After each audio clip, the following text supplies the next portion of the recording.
Hello students, so let us continue the previous video and the previous assignment. So here you have question number 7. What is the value of x if sin inverse x square plus 2x minus 1 upon x equals to pi upon 6? तो question बहुत ही आसान है, just हम हमारी book में से नहीं है तो हम इस बार इसलिए हम इसमें कंफ्यूज हो जाते हैं कई स्टूडेंट्स।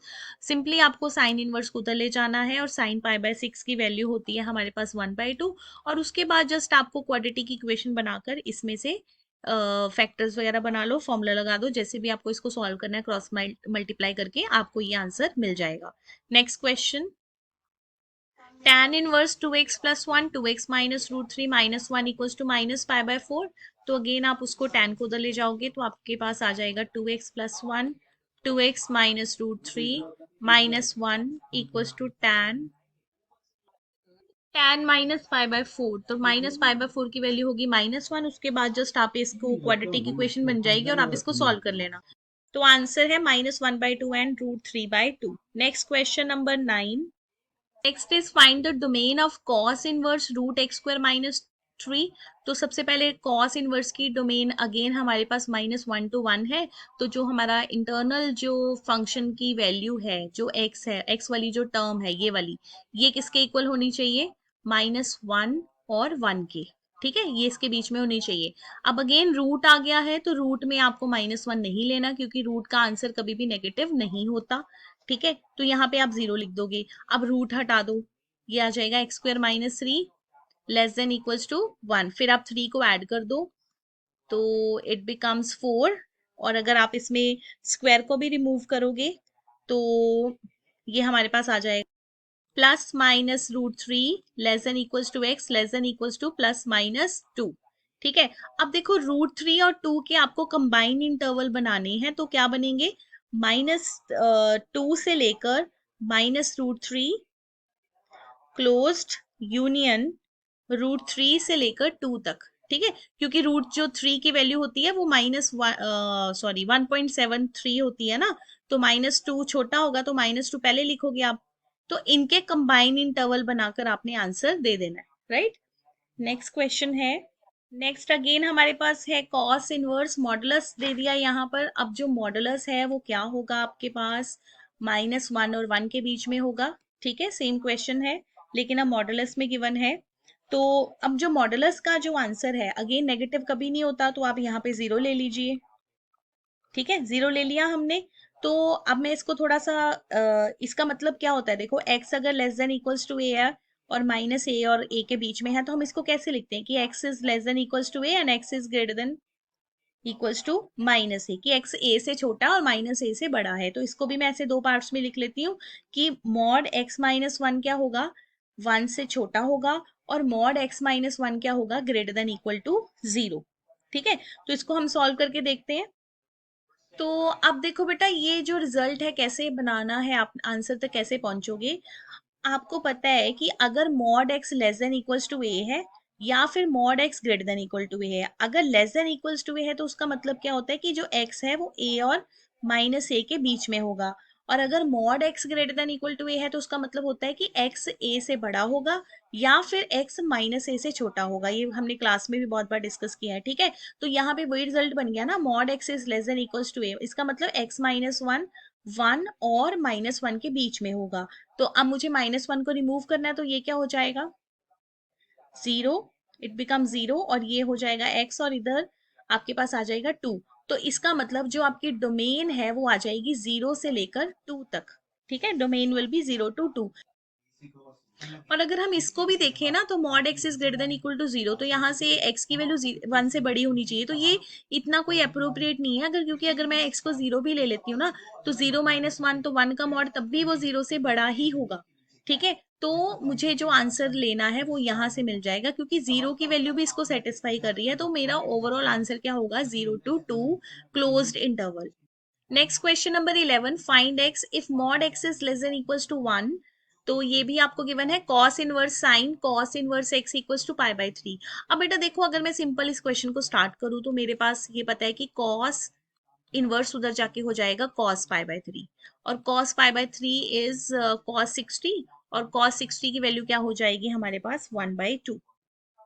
अब अगर आप साइन को उधर ले जाओगे तो वो बन जाएगा साइन इनवर्स 1/2, और 1/2 हम किसको लिख देंगे, साइन 30 की वैल्यू होती है, मतलब साइन पाई बाय 6 की वैल्यू होती है 1/2, तो साइन इनवर्स और साइन ये फिर कैंसिल हो जाएंगे, तो कॉस इनवर्स एक्स की वैल्यू आ जाएगी पाई बाय 6, तो x equals to cos pi by 6, और x equals to cos pi by 6 is √3/2।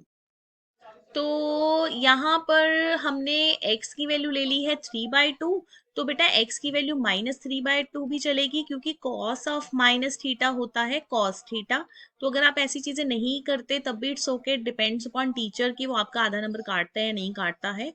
और क्योंकि उसने यहाँ पे डोमेन दे दी ना आपको कि मॉड x जो है 1 से छोटा होना चाहिए, तो मैं यहाँ पर अगर मैं x को √3/2 लिखती हूँ तब भी वो सेटिस्फाई हो रहा है, और अगर मैं x को -√3/2 लेती हूँ तब भी उसका मॉडुलस 1 से छोटा ही होगा, तो इसलिए मुझे यहाँ पे दो आंसर्स देने हैं, ±√3/2। हाँ जी बेटा, नेक्स्ट क्वेश्चन। हाँ जी, question number 12, secant inverse x है, यहाँ पर मैंने y लिख दिया है, secant inverse x equals to cosecant inverse y, और ये हमें शो करना है 1/x² plus 1/y² equals to 1।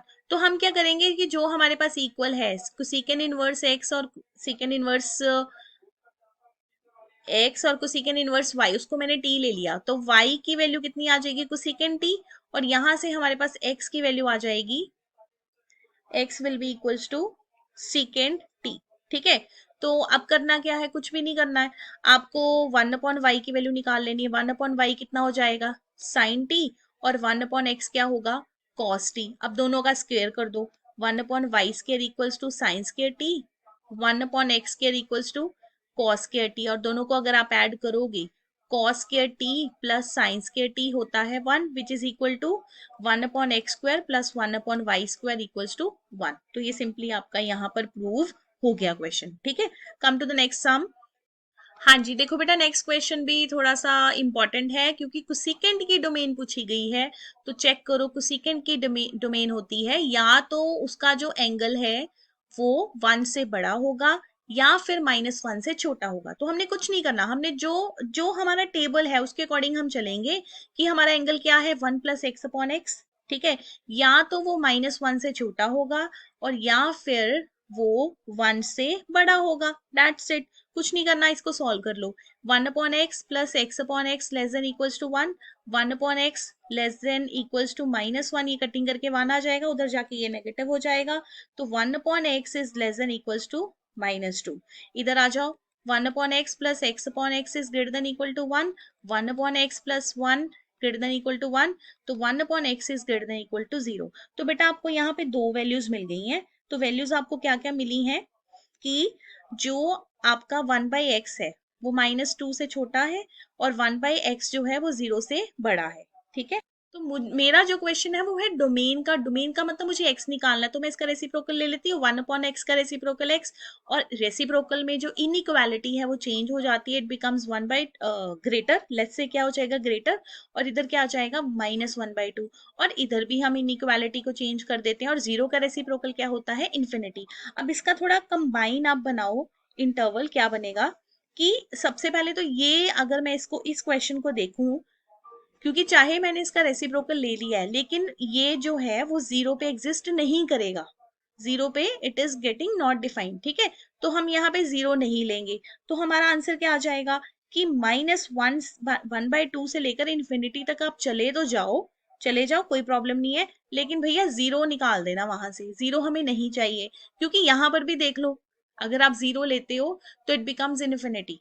ठीक है, तो मैथमेटिक्स की यही ब्यूटी है कि आपको हर चीज को माइन्यूटली ऑब्जर्व करना होता है। चाहे आपने यहाँ से x की वैल्यू जो है वो लेस देन इन्फिनिटी निकाल ली है फॉर योर इंफॉर्मेशन की मुझे इंटरवल मिल जाए, लेकिन यहाँ पर इस चीज का भी ध्यान रखना है कि आपको 0 नहीं लेना, चाहे आप बिगिनिंग में देख लो कि आपको 0 नहीं चाहिए, तो that is your answer, -1/2 to infinity में से आप 0 को निकाल दोगे। तो बेटा 14th क्वेश्चन जो है उसमें हमने फाइंड करनी है रेंज। ठीक है, इसकी रेंज का मतलब होता है वाई एक्सिस, रेंज का मतलब होता है आपके आंसर्स क्या आएंगे, जबकि आपको डोमेन उन्होंने ऑलरेडी दे दी है 0 से लेके 45 डिग्री। ठीक है, तो अगर तो ये एमसीक्यू आता है सॉरी, फिर तो आप पुट करके देख लेते हो कि कौन सा मेरा आंसर आएगा, लेकिन अगर क्वेश्चन आ गया सब्जेक्टिव तो फिर हमें बड़ी प्रॉब्लम आने वाली है। तो सबसे पहले अगर किसी क्वेश्चन में आपके पास sine x plus cos x आ जाए, ठीक है, sine x plus cos x आ जाए, तो बेटा आपने याद रखना, आपने उसको क्या लिखना है, √2 साइन एक्स प्लस 45 डिग्री। ये याद रखना है आपने। आपने उसको क्या लिखना है, √2 साइन एक्स प्लस 45 डिग्री। मैं इसको बता देती हूँ कि मैंने ये कैसे लिखा है। तो देखो करना क्या है, आपने इसको √2 से मल्टीप्लाई करना है, थोड़ा शॉर्ट में हम करेंगे, √2 से मल्टीप्लाई, √2 से डिवाइड, ठीक है। तो ये जो आपका जो 1/√2 है, इसको अंदर ले जाओ, ये भी 1/√2 अंदर चला गया। तो अब आपने ना sign A cos B plus cos A sine B का फॉर्मूला लगाना है। इसको लिख दो आप, साइन एक्स कॉस 45 डिग्री, और इसको लिख दो कॉस एक्स साइन 45 डिग्री। तो sign A cos B plus cos A sine B, तो ये बन गई ना टर्म, ठीक है। इस तरह से आपने बना लेनी है। इसको अपने नोट्स में रखो, जो भी आपके जो की पॉइंट्स वाले नोट्स होते हैं, क्योंकि जब भी हम प्रिपरेशन करते हैं हम खुद के नोट्स प्रिपेयर करते हैं कि मुझे जो लास्ट मोमेंट पे क्या रिवाइज करना है, तो ये वहां पे लिख के रखो कि sign x plus cos x कहीं पे भी आ जाए जहां पे आपको प्रॉब्लम आ रही है। मान लो इंटीग्रेशन तो वैसे सिंपल है, हो ही जाएगी, कोई प्रॉब्लम नहीं है, लेकिन अगर इनवर्स में क्वेश्चन आ गया तो आपने उसको क्या लिखना है, √2 साइन एक्स प्लस 45 डिग्री, ठीक है। तो let's come to the question. तो ये जो sine x plus cos x को मैंने क्या लिख दिया, √2 साइन एक्स प्लस 45 डिग्री, ठीक है, क्लियर। अब देखो क्या करेंगे, अब हम ना डोमेन लेके चलेंगे, क्योंकि मुझे रेंज निकालनी है, मुझे एक्स नहीं निकालना, मुझे रेंज निकालनी कि इसके आंसर्स क्या आएंगे। देखो अब मुझे डोमेन दी हुई है कि मेरी डोमेन क्या है, 0 से लेके π/4। अब मुझे अपनी स्टेटमेंट बनानी है, मतलब यहां से मुझे यहां पे जाना है, अपने आप आंसर्स आ जाएगा। यहां से वहां तक जाना है, तो किस मेथड से जाएंगे, देखो सबसे पहले क्या चाहिए, सबसे पहले मुझे 45 डिग्री चाहिए, तो मैं 45 डिग्री को ऐड कर देती हूँ, कर दिया ऐड। ये तो ऑलरेडी 45 था, इसमें भी 45 ऐड कर दिया, तो ये बन गया 45 एक्स प्लस 45, और ये आ गया 90, ठीक है। अब मुझे इसके साथ क्या चाहिए, साइन चाहिए, साइन लगा देते हैं, कोई प्रॉब्लम नहीं है। तो रेंज में फंक्शन बनाने होते हैं और फंक्शंस के आंसर्स ऐसे ही आते हैं, ठीक है। तो मैंने साइन लगा दिया। अब साइन 45 इज 1/√2, और ये तो मेरा फंक्शन बन गया है आधा, और साइन 90 इज 1, ठीक है। बिल्कुल डिफिकल्ट नहीं है, बस only you need to do practice, सारा कुछ आपको ऑलरेडी आता है। अब √2 से मल्टीप्लाई कर दो, ये लो √2 से मल्टीप्लाई कर दिया, ठीक है। तो ये फिर आपके पास क्या बन जाएगा, इधर आ जाएगा 1, और इधर आ जाएगा √2 साइन एक्स प्लस 45, और इधर आ जाएगा √2। तो अब मुझे क्या चाहिए साथ में, tan इनवर्स, तो मैं tan इनवर्स लगा देती हूँ, ठीक है। तो ये आ जाएगा tan इनवर्स 1, इधर tan inverse √2 sign x plus 45, थोड़ी जगह कम है यहाँ पर, और एक सेकेंड।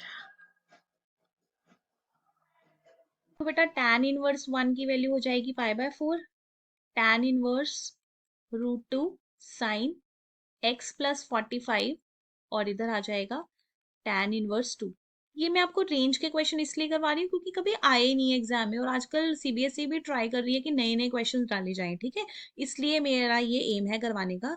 तो आपने इसको 2 से मल्टीप्लाई करना है ताकि आपकी स्टेटमेंट बन जाए, तो 2 से मल्टीप्लाई कर दो, 2π/4 tan इनवर्स, यहाँ पे 2 आ जाएगा, tan inverse √2 sign x plus 45 degree, और इधर आ जाएगा 2 tan इनवर्स √2। तो इसका मतलब जो आपकी रेंज है वो क्या आएगी, π/2 से लेकर 2 tan इनवर्स √2 तक। That is your answer. कोई टफ नहीं है क्वेश्चन, दोबारा से देख लो। सिंपली एक तो आपको ये याद रखना है कि sign x plus cos x क्या होता है, √2 साइन एक्स प्लस 45 डिग्री। इसकी जगह पे पुट कर दिया, उसके बाद जो डोमेन दी हुई है उसको लेके चलो, और ये स्टेटमेंट बनाते जाओ, स्टेटमेंट बनती जाएगी, ऑटोमेटिकली आंसर आता जाएगा, ठीक है। तो नेक्स्ट के क्वेश्चंस मैं नेक्स्ट वीडियो में कवर करूंगी। Thank you.